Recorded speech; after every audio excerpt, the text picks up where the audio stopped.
पिंड पदावरी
पिंड तासाचा प्रहर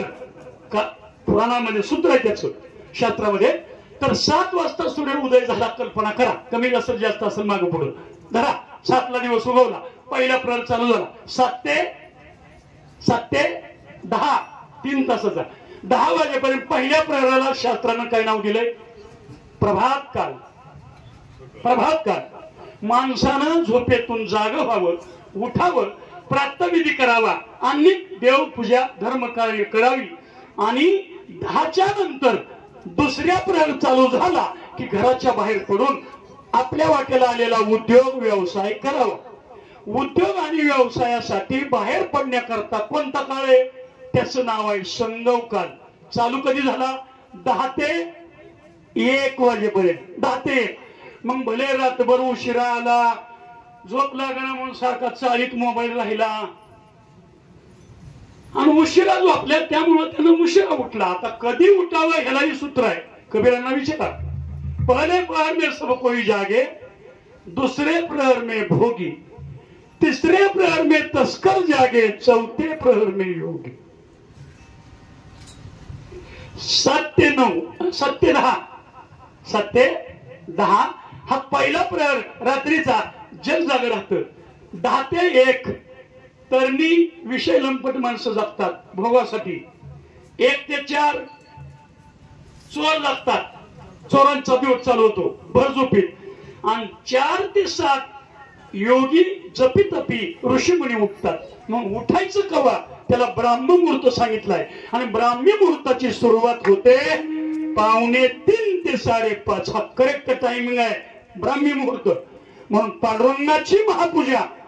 एकादशीच्या दिवशी आषाढी कार्तिकीला 2:45 वाजता आपल्या महाराष्ट्राचा पहिला मान मुख्यमंत्री सीएम ला दिला जातो आणि त्यांच्या हस्ते पांडुरंगाची पूजा केली जाते तिचं नाव आहे 2:45चं टायमिंग आहे याला ब्राह्मी मुहूर्त म्हणतात 2:45 ते 5:30 हा ब्रह्म मुहूर्ताचा टायमिंग आहे म्हणून साधू संन्यासी जपी तपी ध्यान धारणा करणारे भगवंताला आळवण्याकरता काकड आरतीसाठी उठतात मग उठण्याचं ते टायमिंग आहे जाऊ द्या 7 ते 10 प्रातःकाळ 10 ते 1 संगव काळ उशिरा उठण्याकरता उद्योगाला जायला आणि 1 ते 4 याला मध्याह्न काळ मानलं जातं आणि मध्याह्न काळ हा पितरांसाठी प्रशस्त आहे शास्त्र पुराण पहा मी तुम्हाला पहिलं सांगितलं मी ऐकू